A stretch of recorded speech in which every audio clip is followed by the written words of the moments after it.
దేవుని జనాంగం క్రైస్తవుల వారా యావత్ ప్రపంచంలో క్రైస్తవ ప్రజలారమనండి, భయపడుకుడి. దేవుని యొక్క రాకడికి గుర్తులువి. దేవుడు రాబోతూ ఉన్నాడు.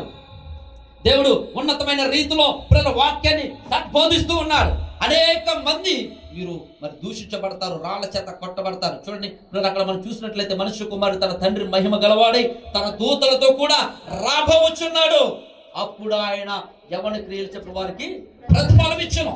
ఈ రోజున ఎవరైతే క్రైస్తవులపై విరుచుకుపడుతున్నారో, ఎవరైతే బైబిల్కి మరి వ్యతిరేకంగా మాట్లాడుతున్నారు, బైబిల్ యొక్క గ్రంథాన్ని వక్రీకరిస్తున్నారు, వారి గురించి మీరు తీర్పు తీర్చొద్దు. ఎందుకు తెలుసా? దేవుడే వారికి తీర్పునిచ్చేవాడు. హల్లెలూయా. నువ్వు తీర్పు తీర్చిరా, లేకపోతే వారిని గురించి వేదన మాట్లాడినా ఈ రోజున ప్రపంచంలో అనేకమైన అననుకూల పరిస్థితులు ఎదురవుతూ ఉన్నాయి. మితి జ్ఞానంతో మాట్లాడవలసిన అవసరం లేదు. ఎందుకో తెలుసా? దేవుడు అంటున్నాడు, ఇదిగో మహిమ కలిగినటువంటి దేవుడు వస్తూ ఉన్నాడు.